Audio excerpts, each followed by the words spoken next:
ये क्या हुआ? अरे ये फिट क्यों नहीं हो रहा भाई? क्या दिक्कत हो रही है? अंगूठा बाहर क्यों रह रहा है? आप लोग आ गए? हाय। तो स्ट्रगल ये चल रहा है कि जो उल्टा हाथ है उसमें सीधे हाथ वाला ग्लव डाला जाए, पर ये स्ट्रगल यूजलेस है, मुझे पता है, क्योंकि सीधे हाथ वाला ग्लव तो सीधे हाथ में आएगा। ऐसा क्यों है? देखो, ये जो हमारे दोनों हाथ हैं दिखने में तो एकदम ही आइडेंटिकल हैं, 4 उंगलियां 1 अंगूठा, 4 उंगलियां 1 अंगूठा। फिर क्या हो रहा है? क्यों हो रहा है? कैसे हो रहा है? क्या है ये जादू? क्या है? हैं? एकदम आपस में ये तो भाई, मैं ऐसे कर भी रहा हूं इनको जोड़ने की कोशिश, तो ये 1 अंगूठा इस तरफ जा रहा है, 1 अंगूठा उस तरफ जा रहा है। कुछ तो यहां पे पंगा है। और ये जो डिफरेंस है, इन दोनों में जो डिफरेंस है, वो हमारे को अगले टॉपिक की तरफ लेके जा रहा है, जो कि आइसोमेरिज्म का एक पार्ट है। देखो, अभी तक हमने स्टीरियो आइसोमेरिज्म में स्ट्रक्चरल को तो हम कब का पीछे छोड़ चुके हैं, पढ़ा कॉन्फॉर्मेशनल आइसोमर और कॉन्फिगरेशनल। कॉन्फिगरेशनल के भी 2 पार्ट होते हैं, ज्योमेट्रिकल और ऑप्टिकल। ज्योमेट्रिकल हम देख चुके हैं, अब बारी है ऑप्टिकल आइसोमर की। ये जो हाथ वाली प्रॉब्लम है कि भाई मैं सीधे हाथ को उल्टे हाथ के ग्लव में नहीं डाल सकता, उल्टे हाथ को सीधे हाथ के ग्लव में नहीं डाल सकता, ये जो प्रॉब्लम है, इसका जो आंसर है वो हमको ऑप्टिकल आइसोमेरिज्म के थ्रू मिलता है। ये जो ऑप्टिकल आइसोमेरिज्म है, ये आपकी दुनिया में आप कितना भी सोच लो, जितनी आपको ऑप्टिकल आइसोमेरिज्म की इंपॉर्टेंस लगती है, उसकी इंपॉर्टेंस उससे भी ज्यादा होने वाली है। आप कभी इसकी इंपॉर्टेंस को पूरी तरीके से समझ ही नहीं सकते। मैं इतना श्योरिटी से कैसे बोल सकता हूं, इतना कॉन्फिडेंस से मैं कैसे बोल रहा हूं? चलो आओ समझते हैं। आपको 2 कंपाउंड दिखा रहा हूं मैं, ये और ये, एल लाइजीन और D lysine. Molecular formula same है क्या? सेम है एकदम, C6H14N2O2। स्ट्रक्चरल फॉर्मूला सेम है क्या? स्ट्रक्चरली भी ये एकदम सेम है। पर अगर मैं इनके 3D में अरेंजमेंट की बात करूं, स्पेशियल अरेंजमेंट की मैं अगर बात करूं, तो वहां पर डिफरेंस आ जाता है। डिफरेंस क्या है? ये जो NH2 ग्रुप है, आप देखोगे इनको, तो जो एल लाइजीन है उसमें तो ये एक सॉलिड ट्रायंगल से जुड़ा हुआ दिख रहा है, डी लाइजीन है उसमें डैश डैश डैश डैश से जुड़ा हुआ दिख रहा है। ये क्या होता है बाद में देखेंगे, अभी के लिए बस ये इंपॉर्टेंट है कि ये जो दोनों कंपाउंड्स है, मॉलिक्यूलर और स्ट्रक्चरली, मतलब मॉलिक्यूलरली एंड स्ट्रक्चरली एकदम सेम है, पर ये एक दूसरे के ऑप्टिकल आइसोमर्स हैं। अब इससे क्या फर्क पड़ रहा है कि ये दूसरे के ऑप्टिकल आइसोमर है? इससे फर्क ये पड़ रहा है कि जो आपकी बॉडी है उसमें अमीनो एसिड्स की जरूरत पड़ती है प्रोटीन बनाने में। तो जो नेचर है वो दुनिया के जितने भी लिविंग ऑर्गेनिज्म है, आपको ये बहुत छोटी सी बात लग रही होगी अभी, पर इसका स्केल अभी समझ में आएगा। दुनिया में जितने भी ऑर्गेनिज्म हैं वो पूरे का पूरे सिर्फ एल लाइजीन से बने होते हैं। जितने भी हमारे अमीनो एसिड्स हैं, डी लाइजीन की कोई जगह नहीं है नेचर में, अगर अमीनो एसिड बनाने की बात की जाए तो। ठीक है, तो पहली बात तो ये बहुत इंपॉर्टेंट कि जो एल लाइजीन है वो सारे अमीनो एसिड को बनाता है, जो डी लाइजीन है उसकी कोई जगह नहीं है। इससे भी ज्यादा इंटरेस्टिंग बात यह है कि नेचर इतना सेलेक्टिव है, नेचर इतना ज्यादा सेलेक्टिव है, हम काम जो आर्टिफिशियली नहीं कर पा रहे, nature billions of L lysine molecules को अलग कर लेता है और पूरी बॉडी को एल लाइजीन के बेस पे बना देता है। भाई अमीनो एसिड जो है प्रोटीन का पार्ट है, प्रोटीन जो है वो बेसिक बिल्डिंग ब्लॉक्स है, डीएनए आरएनए बनाने में काम आता है। तो नेचर इतना सेलेक्टिव है कि वो एक ऑप्टिकल आइसोमर को तो प्रेफर करता है, दूसरे को प्रेफर नहीं करता। ये तो बात हुई अमीनो एसिड की। खाने में हमको एनर्जी चाहिए तो हमको क्या चाहिए होता है? ग्लूकोज। ग्लूकोज हमारा एनर्जी का प्राइमरी रिसोर्स है। तो ग्लूकोज के केस में क्या है, वापस से ये 2 ऑप्टिकल आइसोमर्स की तरह से एग्जिस्ट करता है। बॉडी नेचर यहां पे भी पूरा का पूरा सेलेक्टिव है, डी ग्लूकोज और एल ग्लूकोज। डी ग्लूकोज को तो हमारी बॉडी एक्सेप्ट करती है, पर एल ग्लूकोज को नहीं करती। वापस से ये इतनी ज्यादा सेलेक्टिविटी है नेचर की कि वो एक ऑप्टिकल आइसोमर को तो रख रही है, दूसरे ऑप्टिकल आइसोमर को नहीं रख रही। वापस से इतना कार्बोहाइड्रेट, इतना ग्लूकोज का हमारा इंटेक होता है, same molecular formula, same structural formula, बस ये एक दूसरे से ऑप्टिकल आइसोमर के सेंस में अलग अलग हैं और वहीं पे सारा फर्क पड़ जाता है। अब समझ में आया कि ग्लूकोन डी क्यों होता है, उन डब्बों पे ग्लूकोन डी क्यों लिखा है? क्योंकि अगर वो ग्लूकोन एल दे दें या तो आपके वो किसी काम का नहीं है। ये कभी ना कभी तो सोचा होगा कि यार ग्लूकोन डी ही क्यों, ए बी सी डी क्यों नहीं, ग्लूकोन ए ग्लूकोन बी भी तो हो सकता है। नहीं हो सकता।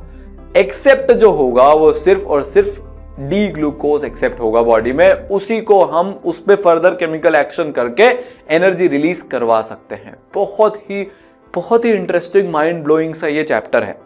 इसकी सबसे बड़ी जो एप्लीकेशन है, सबसे बड़ा जो इसका एग्जांपल है, वो इन दोनों कंपाउंड्स में आपको देखने को मिलेगा, एस थैलिडोमाइड और आर थैलिडोमाइड।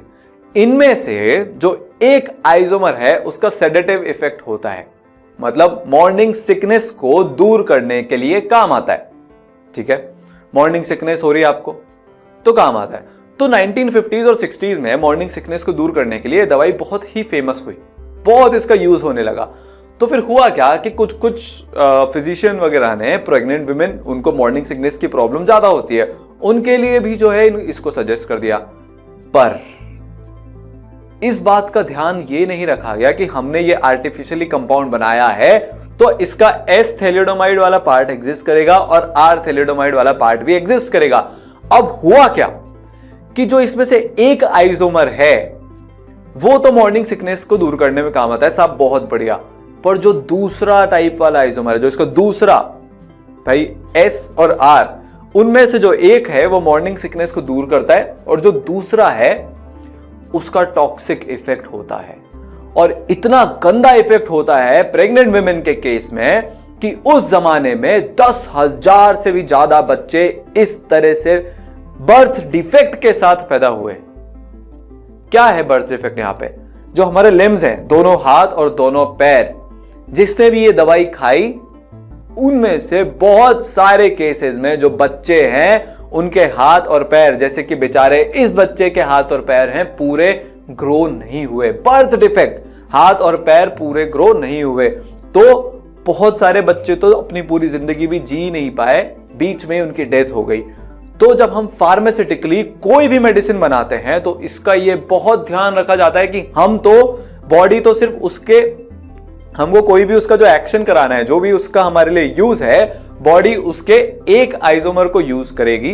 पर अगर कहीं दूसरे आइसोमर का कोई भी टॉक्सिक कुछ भी इफेक्ट हुआ तो वो दवाई अब रिजेक्ट हो जाती है। ये जो है थैलिडोमाइड ट्रेजेडी के नाम से जाना जाता है, आप गूगल कर सकते हैं। इसके बहुत साइड इफेक्ट्स हुए। तो जो ऑप्टिकल आइसोमर है, जब भी बायोलॉजिकल बात होगी या नेचर में बात होगी तो बहुत ही सेलेक्टिव होता है। ठीक है, तो ये बहुत बहुत बहुत इंपॉर्टेंट है। तो भाई क्या होता है ऑप्टिकल आइसोमेरिज्म? इसके डेफिनेशन देख लेते हैं। डेफिनेशन कहती है कि वो कंपाउंड्स जिनका same molecular and structural formula है लेकिन different direction of rotation of PPL है, पीपीएल मतलब प्लेन पोलराइज्ड लाइट, उनको हम ऑप्टिकल आइसोमर बोलते हैं। सर कुछ समझ में नहीं आया? सही है, नहीं आएगा समझ में, डेफिनेशन ही ऐसी है। यहां पे आपको दो बातें समझनी पड़ेगी। पहली तो कि ऑप्टिकल आइसोमर की प्रॉपर्टी होती है कि वो लाइट को जो है, लाइट के जो रेडिएशंस है उनको रोटेट कर सकता है। दूसरी बात कि जब ऑप्टिकल आइसोमर्स की बात होती है तो बात होती है प्लेन पोलराइज्ड लाइट के रिस्पेक्ट में। तो भाई हमको प्लेन पोलराइज्ड लाइट क्या होती है ये समझना है, और प्लेन पोलराइज्ड लाइट की ही क्या जरूरत पड़ी हमको ये समझना है। उससे पहले अपन ये देखते हैं लाइट के रोटेशन की प्रॉपर्टी। ठीक है, तो देखो ये लाइट है, बल्ब आपने जलाया, यहां से इसमें देखो, यहां पे जो लाइट है वो हर प्लेन में उसके रेडिएशन हैं, जैसा कि आपको दिख रहा है जो एरो है वो प्लेन को कर रहे हैं, तो हर प्लेन में इनके रेडिएशन जाते हैं। अब हम एक काम करते हैं कि जो कंपाउंड एक्टिव मतलब ऑप्टिकली एक्टिव है उसके थ्रू इस लाइट को भेजते हैं और देखते हैं होता क्या है। रोटेशन होगा, देखना, ध्यान रखना। ये बल्ब ऑन हुआ, लाइट गई, अब देखो ये लाइट रोटेट होते हुए अब आपकी आंखों में आई है। ठीक है, आपको दिखा कि लाइट रोटेट हुई क्योंकि हमने यहां पे ऐसा दिखाया। पर एक प्रॉब्लम हो गई। प्रॉब्लम क्या हो गई? प्रॉब्लम हो गई ये लाइट के रोटेट होने से पहले का स्क्रीनशॉट है। ठीक है, ये लाइट के रोटेट होने के बाद का स्क्रीनशॉट है। क्या आपको उस लाइट में कोई फर्क दिख रहा है? क्या कोई रोटेशन ऑब्जर्व हो रहा है? नहीं हो रहा। क्यों? क्योंकि भाई अब हर डायरेक्शन में तो लाइट का जो मतलब हर प्लेन में तो लाइट की रेडिएशन है, अब वो रोटेट भी होगी तो कोई फर्क पड़ेगा नहीं। मैं क्या बोल रहा हूं इससे समझते हैं। ये व्हील कितना रोटेट हुआ, चलो मेरे को बताओ, वापस चलाते हैं। ये व्हील कितना रोटेट हुआ ये आपको मेरे को बताना है। कुछ समझ में आया? कुछ पता नहीं चला इस केस में। जब क्या हुआ, जब सारे प्लेन्स में हमने जो है स्पाइक्स लगाए थे इस व्हील के, पर अगर सिर्फ एक प्लेन में मैंने स्पाइक लगाया तो यहां पे क्लॉकवाइज 90 डिग्री रोटेशन हुआ, इसकी आपको जरूरत पड़ी। तो अब हमारे साथ प्रॉब्लम क्या थी कि हमारी जो लाइट है वो हर प्लेन में, जैसे कि ये जो व्हील है इसके जो स्पाइक्स हैं वो हर प्लेन में, तो हमको रोटेशन का कुछ पता ही नहीं चल रहा था, पहले भी वैसा बाद में भी वैसा। तो हमने क्या किया कि सारे डायरेक्शन में से जो स्पाइक्स थे उनको हटा लिया, सिर्फ एक पर्टिकुलर डायरेक्शन में स्पाइक को हमने, एक पर्टिकुलर प्लेन में स्पाइक को हमने छोड़ दिया। फिर हमने व्हील को रोटेट कराया तो हमको दिखा कि ये 90 डिग्री क्लॉकवाइज रोटेट हुआ। तो अब हमको दिमाग ये लगाना है कि वो लाइट जो कि हर प्लेन में अपने रेडिएशन लेके बैठी है, उसमें सिर्फ एक प्लेन में अगर रेडिएशन बच जाए और बाकी सारे प्लेन के रेडिएशन हम हटा दें तो हमारा काम हो जाएगा। जैसे फिर ऑप्टिकल आइसोमर कोई आया, वो एक सिंगल प्लेन में से लाइट को रोटेट करेगा क्लॉकवाइज या एंटी क्लॉकवाइज, और फिर वो हमको रजिस्टर कर सकते हैं हम, क्योंकि अब जो रोटेशन है उसको नोटिस किया जा सकता है, जैसे व्हील के केस में नोटिस किया गया।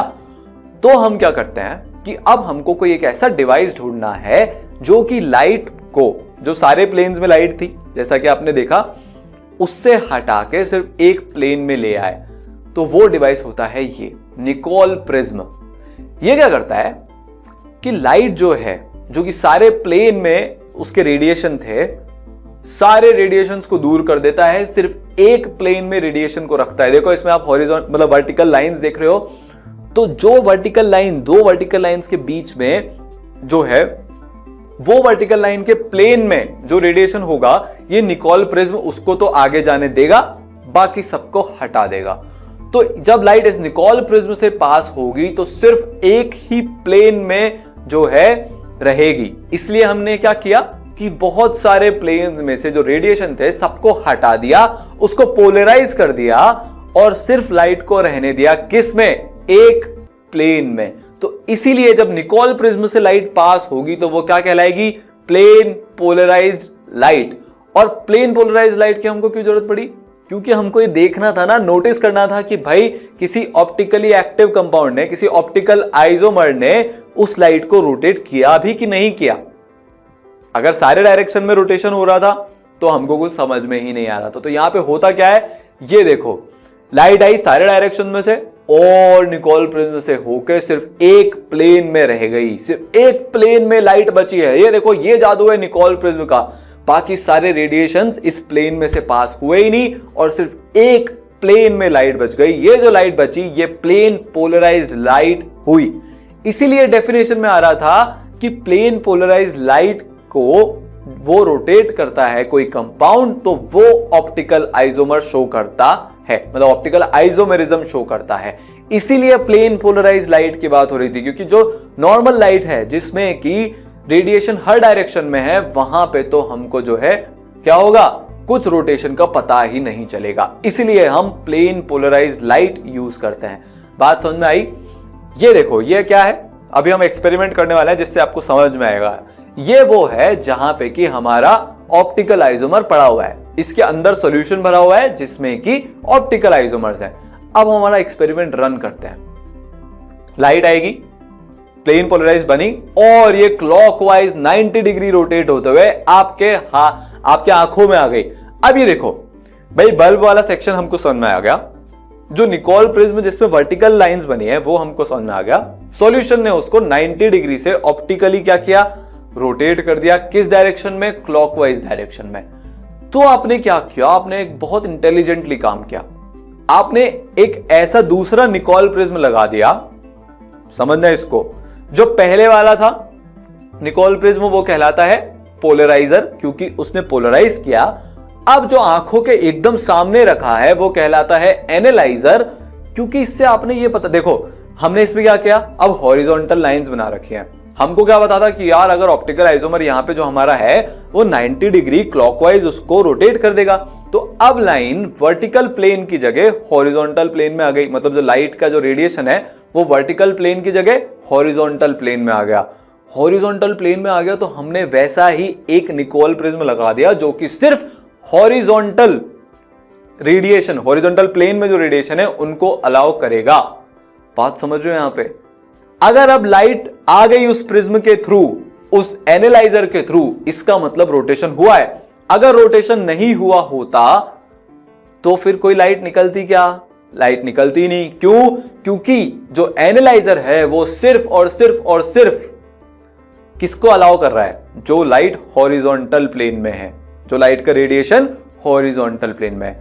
तो अगर रोटेशन हुआ, अगर कोई कंपाउंड ऑप्टिकली एक्टिव है तो वो रोटेशन करेगा, तो वो लाइट एनालाइजर के थ्रू पास होगी। अगर रोटेशन नहीं हो रहा होता तो वो लाइट पास होती ही नहीं। तो अब आपको डिस्टिंग्विश हो गया ना, अगर लाइट आ रही है तो मतलब रोटेशन हुआ है, मतलब ऑप्टिकली एक्टिव है, मतलब ऑप्टिकल आइसोमर है। और अगर रोटेशन नहीं हुआ, मतलब कोई लाइट नहीं आ रही, मतलब ऑप्टिकली इनएक्टिव है। इस तरह से पता लगाता है। ये तो क्लॉकवाइज की बात हुई। एंटी क्लॉकवाइज भी रोटेशन हो सकता है, उसको हम माइनस साइन से डिनोट करते हैं, जैसे कि इस केस में हुआ एंटी क्लॉकवाइज। वापस से लाइट आपकी आंखों में आ जाएगी। जो क्लॉकवाइज रोटेशन हुआ था उसको हम प्लस साइन से डिनोट करते हैं। तो बात समझ में आई यहां पे? ये पूरा एक्सपेरिमेंटल सेटअप है आपका। एक बार फिर से इसको ध्यान से देखते हैं। देखो, लाइट शुरू में जब बल्ब से निकली तो जो उसके रेडिएशन थे हर प्लेन में थे। हमने यहां पे क्या लगा दिया? एक पोलराइजर। सिर्फ वर्टिकल प्लेन में अब रेडिएशन बचे हैं। वर्टिकल प्लेन के रेडिएशन को हमने जो सॉल्यूशन में ऑप्टिकल आइसोमर है उसके थ्रू पास करवाया। उसके थ्रू पास करवाया तो वो अब कहां, मतलब वो रोटेट होके अब एक हॉरिजॉन्टल प्लेन में आ गए। तो हमने सामने एक एनालाइजर लगाया जो कि सिर्फ हॉरिजॉन्टल प्लेन वाले रेडिएशंस को आगे जाने देता है।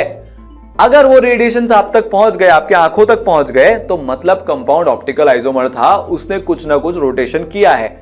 अगर कोई लाइट नहीं आई आपकी आंखों तक, इसका मतलब जो कंपाउंड था वो ऑप्टिकली इनएक्टिव था, क्योंकि वहां से कोई रोटेशन ही नहीं हुआ, कोई लाइट आपकी आंखों तक नहीं आई। तो ये जो पूरा एक्सपेरिमेंट है ये पोलरीमीटर एक्सपेरिमेंट कहलाता है। और ये जो पूरा सेटअप है, जो आपने इंस्ट्रूमेंट यूज किया है, वो क्या कहलाता है? पोलरीमीटर। हमने इसमें एक बल्ब का यूज किया, फिर हमने 2 निकोल प्रिज्म का यूज किया। जो पहली बार लाइट को पोलराइज कर रहा है वो क्या कहलाया? पोलराइजर। बीच में है सॉल्यूशन जिसने की लाइट को रोटेट किया, और जो आपकी आंखों के सामने रखा है वो है एनालाइजर। वो ये एनालाइज कर रहा है, एनालाइज करने में हमारी मदद कर रहा है कि लाइट का रोटेशन हुआ कि नहीं हुआ। तो ये पूरा एक्सपेरिमेंटल सेटअप है। तो जो कंपाउंड्स लाइट को, प्लेन पोलराइज्ड लाइट को रोटेट करने की क्षमता रखते हैं वो क्या होते हैं? ऑप्टिकल आइसोमर्स होते हैं। ठीक है। कुछ कंपाउंड ऐसे भी होते हैं जो कि ऑप्टिकली इनएक्टिव होते हैं, ऑप्टिकल आइसोमर नहीं होते हैं। तो आप उसके लिए क्या कर लो, जैसा आपने पोलराइजर रखा था उसी को एनालाइजर बना दो, तो आपको पता चल जाएगा कि हाँ यहां पे दूसरा तरीका है ये पता लगाने का कि यहां पे कोई भी ऑप्टिकल एक्टिविटी नहीं हुई, यहां पे कोई भी ऑप्टिकल आइसोमर प्रेजेंट ही नहीं है, क्योंकि प्लेन पोलराइज लाइट का रोटेशन ही नहीं हुआ। ठीक है, समझ में आई बात? तो ये 3 केस हुए, एक प्लस वाला जहां पे क्लॉकवाइज रोटेशन हुआ, एक माइनस वाला जहां पे कि एंटी क्लॉकवाइज रोटेशन हुआ, और जहां पे कोई भी एक्टिविटी नहीं हुई, कोई रोटेशन नहीं हुआ। तो अब हम देखते हैं ऑप्टिकल एक्टिविटी को। क्या होता है भाई ऑप्टिकल एक्टिविटी? हमने क्या देखा कि कुछ सब्सटेंस में एक बहुत ही रिमार्केबल प्रॉपर्टी होती है कि वो पोलराइज्ड लाइट का प्लेन रोटेट कर सकते हैं, बहुत ही मैजिकली तरीके से। ठीक है, तो ऐसे सब्सटेंस जो हैं, जो ये कारनामा कर सकते हैं, कहलाते हैं क्या? Optically active substances. और ये जो फिनोमेना है क्या कहलाता है? ये फिनोमेना कहलाता है ऑप्टिकल एक्टिविटी। ऑप्टिकल क्यों? क्योंकि लाइट यहां पे इन्वॉल्व है। ठीक है, अब देखो हमने यहां पे क्या क्या देखा इस एक्सपेरिमेंट में कि लाइट 2 डायरेक्शन में जो है रोटेट हो सकती है, या तो क्लॉकवाइज या फिर एंटी क्लॉकवाइज। तो क्लॉकवाइज रोटेशन हुआ या एंटी क्लॉकवाइज रोटेशन हुआ, ये किससे पता चलता है? ये हम एक साइन अटैच करते हैं, एक कन्वेंशन हमने बना दिया है कि अगर मान लो ये साइन रहा तो क्लॉकवाइज, ये साइन रहा तो एंटी क्लॉकवाइज। तो जो भी साइन अटैच होगा एंगल ऑफ रोटेशन के साथ वो सिग्निफाई करेगा डायरेक्शन ऑफ रोटेशन। तो क्या कन्वेंशन है? अगर नेगेटिव साइन हुआ इसका मतलब क्या है कि एंटी क्लॉकवाइज रोटेशन हुआ है। -30 डिग्री का मतलब क्या हो गया? -30 डिग्री का मतलब हो गया 30 डिग्री एंटी क्लॉकवाइज रोटेशन। और अगर पॉजिटिव साइन जुड़ा हुआ है तो इसका मतलब क्या कि रोटेशन जो हुआ है वो क्लॉकवाइज हुआ है। तो +30 डिग्री का मतलब 30 डिग्री क्लॉकवाइज रोटेशन। तो माइनस मतलब एंटी क्लॉकवाइज, प्लस मतलब क्लॉकवाइज रोटेशन। ठीक है, समझ आई बात? चलो आगे चलते हैं। और हमने क्या क्या देखा कि जो सब्सटेंस है अगर वो रोटेट कर रहा है प्लेन पोलराइज लाइट को क्लॉकवाइज डायरेक्शन में, तो हम उसको प्लस तो बोलते ही हैं, उसके अलावा उसको डेक्स्ट्रो रोटेटरी भी बोला जाता है। ठीक है, डेक्स्ट्रो रोटेटरी को हम किससे सिंबलाइज करते हैं? स्मॉल डी से। बहुत इंपॉर्टेंट है, डेक्स्ट्रो रोटेटरी मतलब क्लॉकवाइज रोटेशन किससे डिनोट होता है? स्मॉल डी से, छोटे डी से।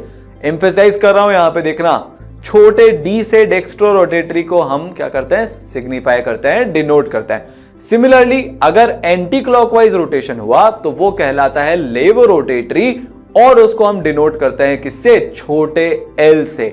डेक्स्ट्रो रोटेटरी किससे? छोटे डी से, मतलब प्लस साइन अटैच होगा। लेवो रोटेटरी कैसे? माइनस साइन से, और छोटे एल से डिनोट होगा। ठीक है, अब देखो जो ऑब्जर्व रोटेशन है प्लेन पोलराइज लाइट का, वो 4 फैक्टर पे डिपेंड करता है। भाई अब हमको ये देखना पड़ेगा ना कि कितना रोटेशन हुआ, वो कौन कौन से फैक्टर पे डिपेंड करेगा।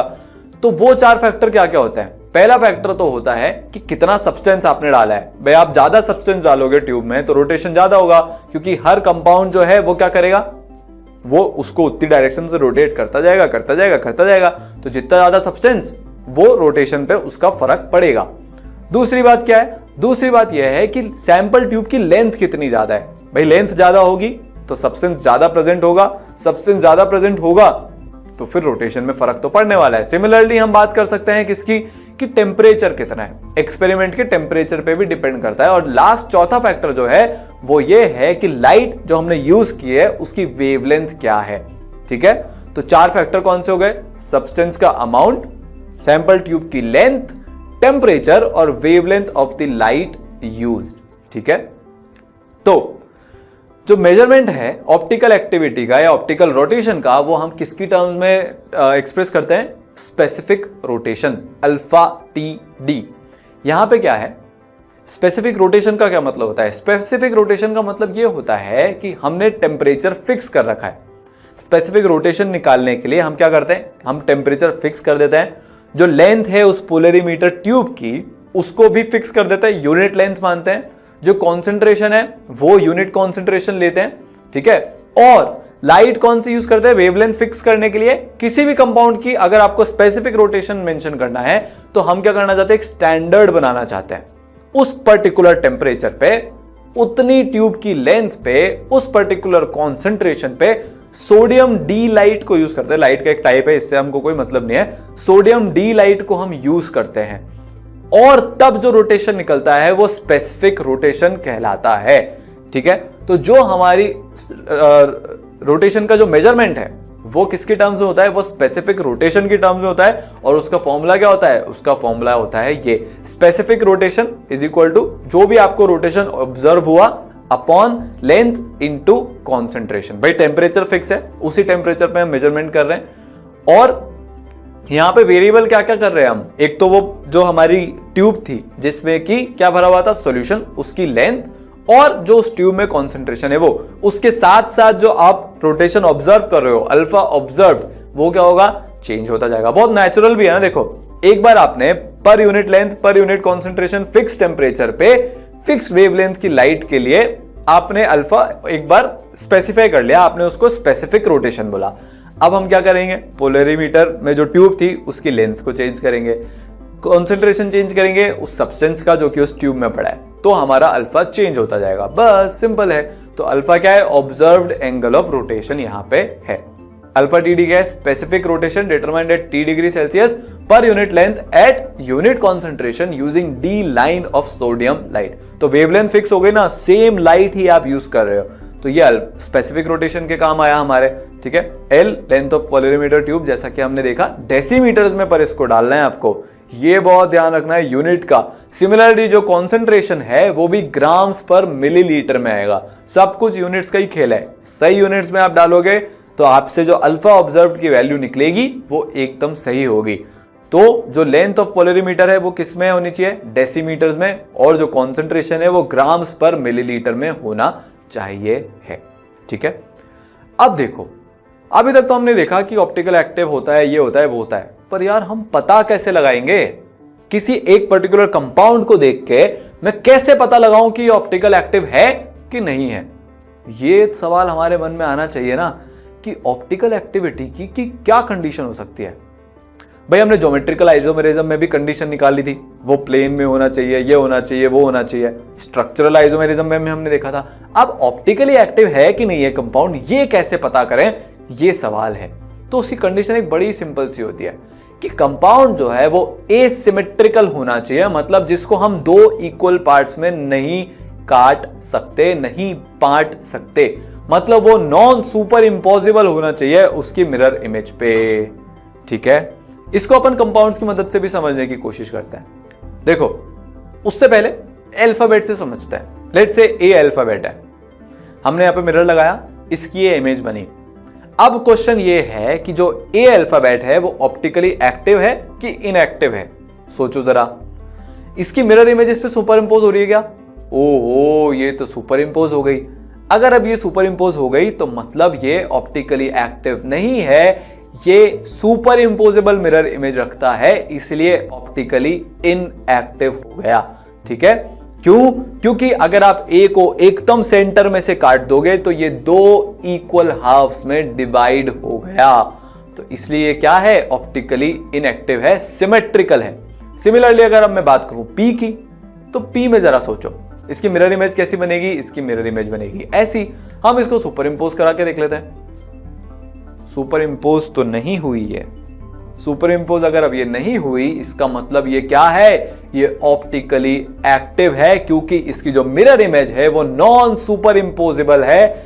ठीक है, तो ये क्या है, optically active. Asymmetrical molecule, unsymmetrical molecule है इसका, मतलब अनसिमेट्रिकल लेटर है। ये मॉलिक्यूल को देखेंगे, ये क्या है, अनसिमेट्रिकल लेटर, इसलिए ये क्या है, ऑप्टिकली एक्टिव।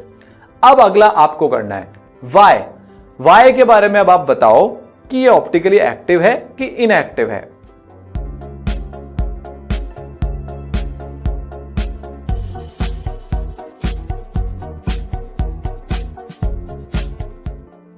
आपको क्या करना है, मिरर इमेज बना लो, देख लो सुपर इंपोज हो रही है क्या? हो रही है।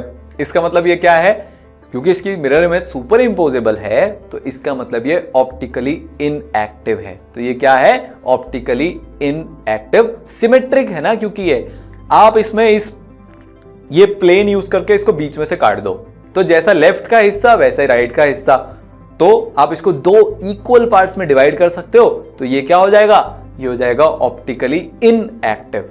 बात करें अगर अपन ओ की, तो ओ तो बहुत ही सिंपल है, यहां पे भी क्या आएगा, सुपर इंपोजेबल बन रही है इसकी मिरर इमेज, तो ये जो है ऑप्टिकली इनएक्टिव होगा, क्योंकि ये सिमेट्रिकल है। आप इसको एकदम सेंटर में से काट दो प्लेन के थ्रू, तो दो इक्वल पार्ट्स में जो है डिवाइड हो जाएगा। ठीक है, बात करते हैं लेटर क्यू की।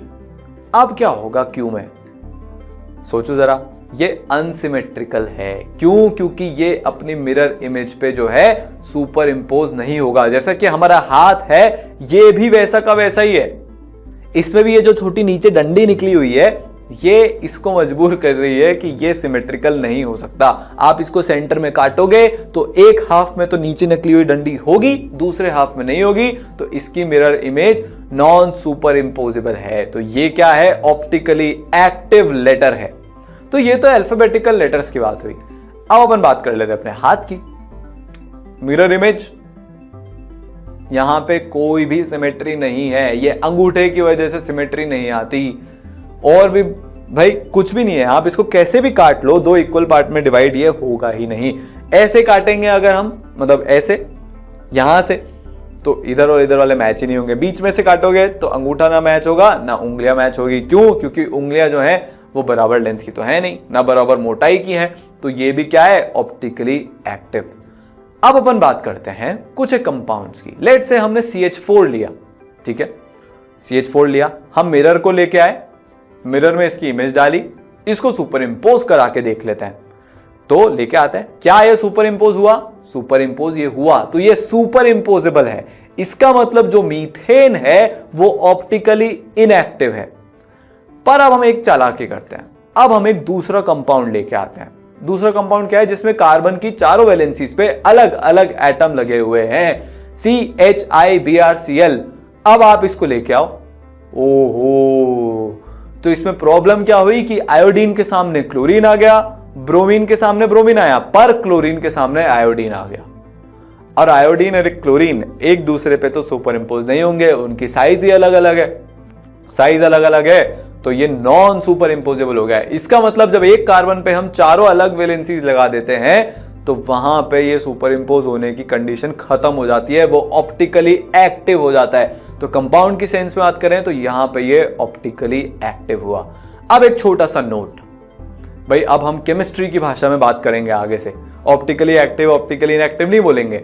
क्यों? क्योंकि जो ऑप्टिकली एक्टिव कंपाउंड होते हैं वो कहलाते हैं कायरल कंपाउंड्स, और जो ऑप्टिकली इनएक्टिव कंपाउंड्स होते हैं वो क्या कहलाते हैं? एक कायरल कंपाउंड। तो अब से मैं जब भी बोलूंगा कि कायरल कंपाउंड तो समझ जाना यहां पे ऑप्टिकली एक्टिव की बात हो रही है। मैं जब भी बोलूंगा ए कायरल कंपाउंड तो समझ जाना कि यहां पे ऑप्टिकली इनएक्टिव कंपाउंड्स की बात हो रही है।